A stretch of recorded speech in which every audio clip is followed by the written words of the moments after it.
Fatou Assa, spécialisée dans la gestion de programmes d'inclusion financière, de financement agricole et de soutien aux PME, possède une solide expérience dans la structuration de produits financiers innovants destinés aux populations défavorisées des pays en développement. Fatou Assa a récemment contribué à la levée et à la gestion d'un fonds de 100 millions de dollars pour le financement et l'assurance en milieu rural, bénéficiant à 40 millions de personnes dans le monde. Découvrez son parcours dans cette nouvelle édition de Femina. Je m'appelle Fatou Lakoué Assa, je suis centrafricaine et je travaille comme directeur exécutif adjoint au Fonds monétaire international. En termes de carrière, je suis assureur de profession. J'ai fait mes études en France et en Angleterre. Et j'ai rejoint tout d'abord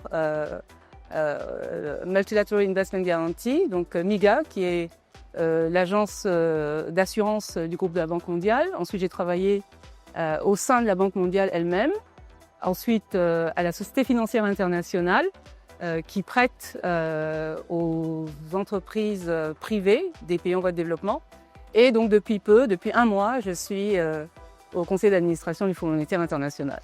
Et c'est la première fois en fait, depuis que j'ai rejoint le Fonds monétaire international, que mes activités ne se focalisent que sur l'Afrique, où donc notre bureau couvre 17 pays, dont les 6 de la CEMAC et particulièrement la RCA, que je représente. Et donc je suis particulièrement ravie de pouvoir échanger sur ce sujet et j'espère inspirer d'autres jeunes femmes à venir nous rejoindre dans les institutions de Bretton Woods ou toute autre institution multilatérale africaine qui concourt en fait à l'amélioration du climat économique et de la disponibilité de fonds d'investissement en Afrique.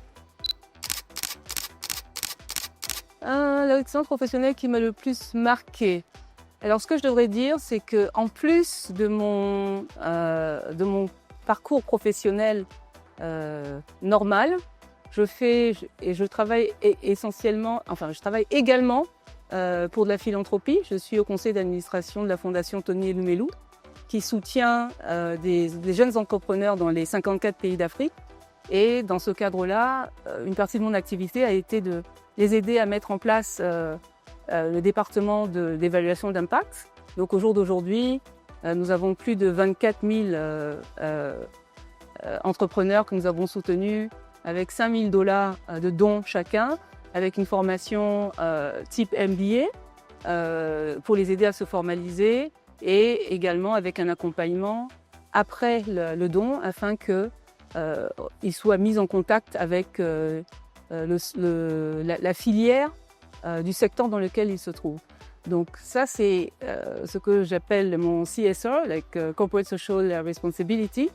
Et dans mon secteur de prédilection des assurances, je travaille également avec les associations d'assureurs africains, donc la FANAF, qui est la francophone, et EAEO, qui est l'anglophone, dans lesquelles nous avons mis également des initiatives gender pour promouvoir en fait la progression de carrière des femmes dans le secteur des assurances en Afrique francophone et en Afrique anglophone. Donc attirer plus de jeunes, donner l'opportunité à plus de formation, etc. Donc je ne peux pas dire qu'il y ait une seule chose qui m'est particulièrement marquée, mais le fait d'être à ce niveau de responsabilité vous permet quand même d'avoir accès à de l'information, à des financements et de faire des plaidoyers qui en fait aboutissent à un impact certain. Donc voilà ce que je peux dire. Les clés de la réussite professionnelle, c'est d'être toujours en mode de se remettre en question dans le sens où il faut toujours apprendre. Il ne faut pas rester sur ses acquis. Constamment prendre les opportunités de formation. Je travaille dans des organisations qui ont ça en place, donc ça c'est très très bien. Donc ça c'est une chose. De s'entourer de personnes qui vous tirent vers le haut, qu'elles soient femmes ou hommes, des personnes qui sont bienveillantes, donc qui veulent vous disent franchement ce que vous faites bien, ce que vous faites pas bien, là où vous pouvez vous améliorer, et ne pas prendre ça personnellement, ne pas être susceptible. Je pense que c'est vraiment très important. Donc avoir du mentorat et en même temps vous-même avoir des mentees, donc des jeunes aussi que vous aidez, et je suis fière d'en avoir aidé un certain nombre. Donc pour la réussite professionnelle, je pense que c'est ça, hein, essentiellement.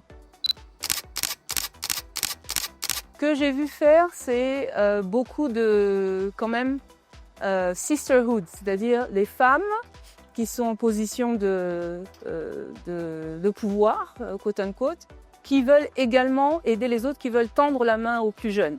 On le voit un petit peu partout. Il y a donc du mentorat de femmes établies à femmes plus jeunes. La volonté de se dépasser en termes de travail, c'est-à-dire ne pas compter les heures, savoir que si vous voulez atteindre un objectif, il faut être bien préparé, il faut être suffisamment humble pour aller demander, poser les questions, les bonnes questions aux bonnes personnes, même si ces personnes-là sont pas à votre niveau, mais qui savent certainement, qui en savent plus que vous sur un certain nombre de sujets. Dans votre travail au quotidien, en tant que manager, savoir déléguer. On ne peut pas tout faire, mais bien s'entourer. Je pense que ça aussi, c'est très important. Et puis, d'une manière générale, ne pas prendre les choses trop au sérieux. Parce qu'à la fin de la journée, leadership, travail, c'est une toute petite partie de la vie. C'est pas ce qu'on est en tant que personne, en tant qu'être humain. Il faut aspirer à autre chose que simplement travailler, je pense. Alors mon message, la première chose, c'est l'humilité, le travail acharné, ne pas compter les heures, bien sûr, remplir vos devoirs envers votre famille, votre communauté, etc. Mais quand vous êtes en début de carrière, il faut vraiment beaucoup travailler. Donc ça, c'est la deuxième chose. Et la troisième chose, c'est se ménager un espace pour soi, pour toujours être en mesure de prendre un petit peu de recul, recharger ses batteries avec votre groupe d'amis, les gens qui sont dans votre cercle safe, où vous pouvez être vraiment vous-même. Donc voilà, je pense que réussir, mais en étant heureuse.